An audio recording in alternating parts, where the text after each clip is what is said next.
On se retrouve avec une vidéo que certains attendaient depuis longtemps.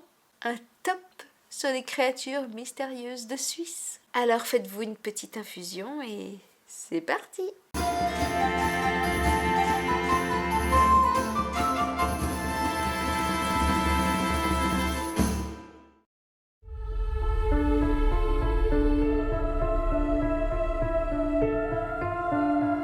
Sans doute la plus connue des créatures, elle mérite à elle seule un épisode des contes et légendes, je veux parler de la Tchagata. J'espère que je prononce correctement. Cette effrayante créature sévit dans le canton du Valais. Si vous voulez en savoir plus sur ce canton, fiche. Le mot Tchagata, ça signifierait sorcière ou femme simple d'esprit. D'aspect rustique, la Tchagata est informe et recouverte de fourrures sales et sombres sur l'ensemble de son corps, excepté sur la tête qui est faite de bois, et dont le visage est figé dans une expression terrifiante. Et ces créatures, en plus d'être effrayantes, sont hostiles. On raconte qu'elles descendent dans les villages pour terroriser les gens et surtout les jeunes filles. Elles lancent de la cendre sur leurs victimes et n'hésitent pas à entrer dans les maisons pour brutaliser leurs occupants et leur dérober de la nourriture. Récemment, un photographe allemand dit être tombé sur une de ces créatures au cœur des montagnes des Grisons. Il n'en fallait pas plus aux Suisses pour plaisanter quant au fait qu'il s'agissait sûrement de la Tchagata. Personnellement, après avoir vu ces images, je suis plutôt adepte de la théorie du chasseur ou du photographe en tenue de camouflage. Vous l'aurez compris, si je vous dis que la légende de la Tchagata mériterait un conte et légende à elle toute seule, c'est parce qu'il y a pas mal à en dire, notamment sur le côté historique. Mais je vous réserve ça pour une vidéo entièrement dédiée à ce sujet.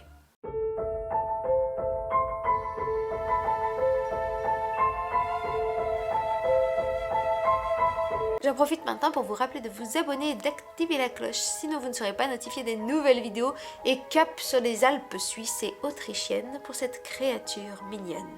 Quoiqu'elle ne l'est pas tant que ça. Le Tatzelwurm,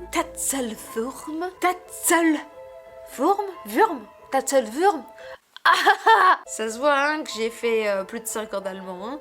Le Tatzelwurm, j'y arrive pas.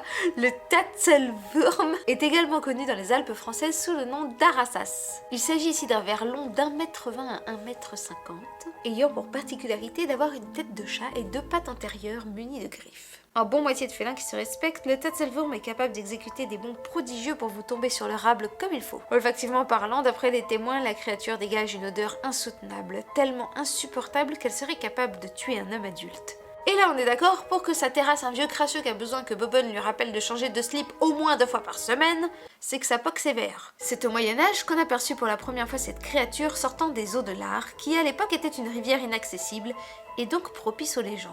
La créature s'attaquait au bétail et hantait les gorges isolées. Plus proche de notre époque, en 1921, de nombreuses personnes ont déclaré avoir croisé le Tatzelwurm à Hochfilzen en Autriche. Hochfilzen. J'en ai marre, il faut que je me remette à l'allemand, au secours. Puis en 1954, on rapporte l'avoir vu en Sicile. 20 ans plus tard, le photographe suisse Balkin immortalisait un Tatzelwurm. Balkin? Ça va être la vidéo de la honte de la prononciation, je vous le dis. Balkin en fera cette description. Au cours d'une promenade à Meiringen dans le Berland bernois, je découvris récemment un objet singulier. S'agissait-il d'un morceau de bois curieusement chantourné? Son étrangeté me surprit tellement que j'ai décidé de le photographier sur le champ. À peine avais-je pris mon cliché que la chose bougea. J'aperçus des yeux qui me semblaient chargés de menaces et j'entendis des sifflements qui ne contribuèrent point à me rassurer. Je ne perdis pour autant pas mon sang-froid, monsieur le directeur, mais je ne m'attardai pas davantage sur les lieux. En rentrant chez moi, je développais ma photographie. Je pus ainsi considérer à loisir l'image d'un reptile, gros, visqueux et court sur pattes, et j'en vins alors à me poser cette question. Ce monstre qui jouait des prunelles au fond d'une crevasse et qui montrait dangereusement tous ses crocs n'était-il pas l'animal des légendes, l'inquiétant, le fabuleux Tatzelwurm?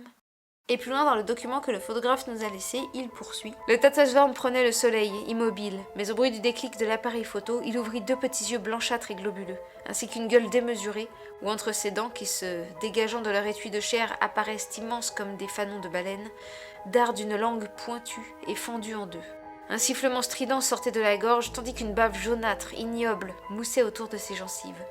Imaginez une espèce de limace gigantesque dont la peau est boursouflée d'écailles, allant du brun mat au brun clair.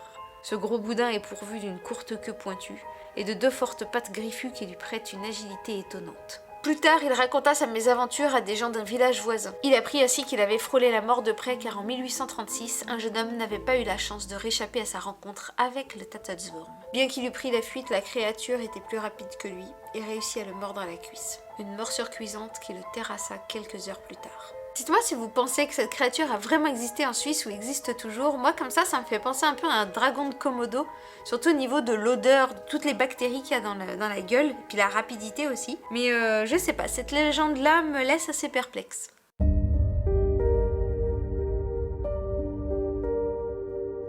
Sans grande surprise, plongeons dans le Léman à la découverte de son fameux monstre. Il y a fort longtemps, des pêcheurs traumatisés par leur rencontre sur les eaux du lac racontèrent comment ils échappèrent de justesse à la créature la plus effrayante du Léman. Le monstre est décrit comme un gigantesque serpent ondulant ou parfois comme un dragon aux yeux phosphorescents.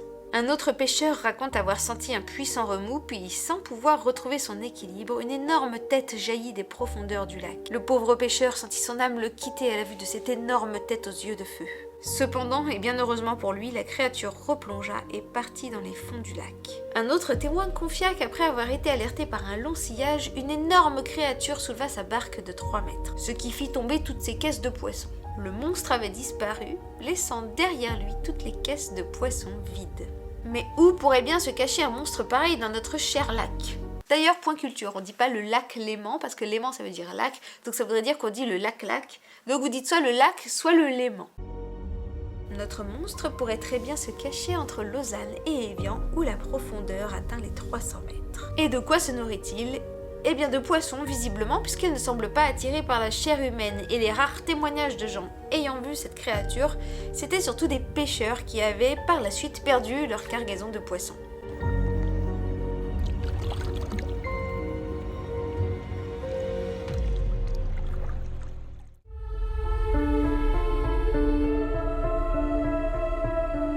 Les dames blanches, on en trouve un peu partout. Il s'agit d'entités surnaturelles, plutôt féminines, et en croiser une n'est pas particulièrement dangereux. La plupart du temps, ces dames blanches sont les fantômes de femmes décédées dans des châteaux. Parfois, on les voit dans des écuries, tenant des chandelles allumées dont elles laissent tomber des gouttes sur le toupet et les crins des chevaux, qu'elles peignent et tressent joliment. Mais la dame blanche dont nous allons parler est un peu différente. Partons du côté de Genève, à Meigné plus précisément, où se tiennent les ruines du château de Ruelbeau. Construit il y a plus de 7 siècles au milieu des marécages, le château de Ruelbeau appartenait à Humbert de Choulais, un chevalier qui devait prochainement s'unir avec une jeune femme. Jeune femme dont on ne sait pas grand-chose, est-ce que c'est étonnant à vrai dire dans toutes les recherches généalogiques que j'ai fait? Le nom des femmes, tout ça, visiblement on s'en fiche. Mais à peine le mariage célébré, Humbert répudia sa femme, qui sombra dans une immense tristesse. Elle erra quelque temps dans les marais entourant le château avant de disparaître, jusqu'à cette veille de Noël, au cœur d'une nuit noire, où un villageois aperçut près du château une ombre blanche qui s'approchait de lui. La dame de Ruelbeau se présenta d'une voix froide et menaçante, lui lança cet avertissement. « Quiconque s'approchera à nouveau de mon château la veille de Noël n'en reviendra pas. » Depuis, on raconte que les soirs de pleine lune, on peut croiser la dame éplorée qui erre à la recherche de son bien-aimé. Mais on raconte aussi que de déception, elle serait capable de se venger sur le premier homme qui lui rappellerait son mari. Et voilà, nous avons fait le tour de nos 4 mystérieuses créatures de Suisse. Si vous avez aimé cette vidéo, n'oubliez pas de laisser un pouce de type positif, ça aide beaucoup la chaîne à grandir. Quant à nous, on se retrouve prochainement pour une nouvelle vidéo, alors je vous dis à très bientôt et tout de bon.